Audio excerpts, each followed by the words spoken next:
I'll use this opportunity to ask children of God not to argue or debate on issues related to sports in general, and football in particular. Let me advise you not to be a fan of a football team. The results of football championships and sports tournaments are decided in the invisible world. In these meetings of Satanists and demons, I saw how the World Cup is a diabolical ceremony. Before the opening for this event of the worshippers of Satan has a human sacrifice, a ritual formed to celebrate the great feast to the demons, and the whole world adored the World Cup, whose gods are the teams who are the gods of flesh, and the golden trophy that is also a god. The ball is also a god. The word ball in English is written Bal and read Ifbal. In other languages Bel is a form of worship to the Baal god. For all of you who are still attached to football or other sports, and who are supporters of such or such other team, know that it is a worship that you offer to Satan by supporting teams composed of sorcerers,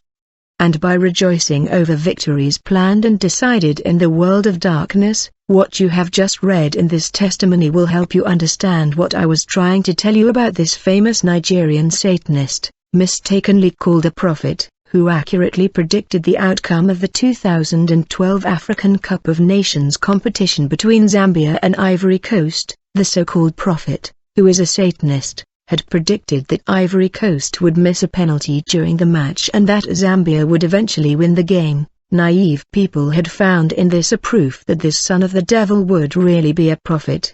He is nothing of that sort. It was not a prophecy at all. This Satanist is one of those participating in this worldwide meeting of Satanists in India, so he can freely give you information like this one precisely because all these results are decided during this meeting. This Satanist is not the only one to know the results before the matches. Do not be fooled. For those of you who continued to believe that this Satanist is a prophet of God, knows that a true prophet of God has much work to do than to occupy himself with trivialities like football, and God himself has enough to say to his people, rather than launching into barren prophecies concerning satanic competitions, which will bring nothing to his disciples, and of which his disciples are even invited to flee from. I went to a part of hell. I contemplated a place that only had idolaters, but they were not adorers of images, they were fans. They were suffering in the flames and the shields of their clubs appeared in his hands.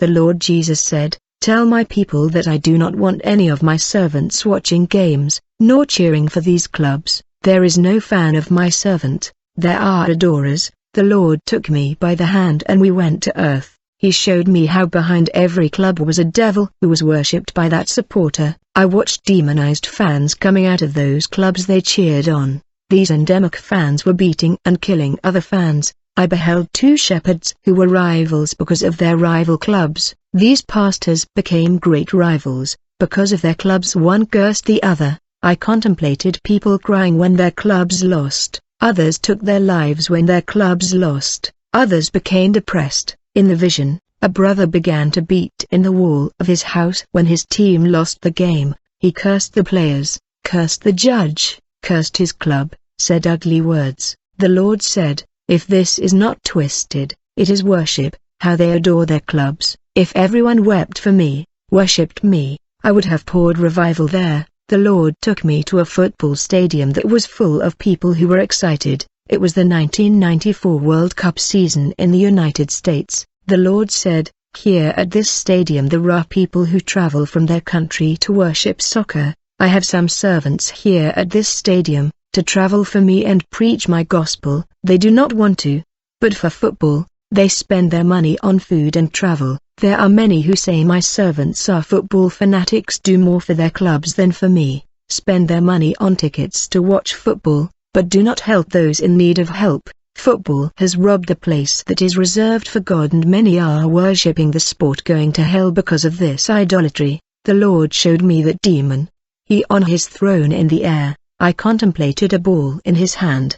He received the songs of the fans who were shouting in the stadium. The Lord said that many brothers are professional soccer players and that he did not want his servants playing that sport of hell that stole his worship. I saw in hell Christian soccer football fans. They were fanatics. They put their clubs above Jesus. They missed church services because of soccer games. They stopped going to church because of the World Cup. They traveled to places far to see their clubs playing, spending money for their club and did not help the work of God. They were believers and are in hell suffering. I've seen demons that have names of football clubs. They have monsters' heads and are in shirts of clubs. Each demon wears a shirt from a different club. They steal the time and worship of God through the football club. I saw how the World Cup is a diabolical ceremony. Before the opening for this event of the worshippers of Satan has a human sacrifice, a ritual formed to celebrate the great feast to the demons, and the whole world adored the World Cup, whose gods are the teams who are the gods of flesh, and the golden trophy that is also a god. The ball is also a god. The word ball in English is written Bal and read Bol. In other languages Bel is a form of worship to the Baal god.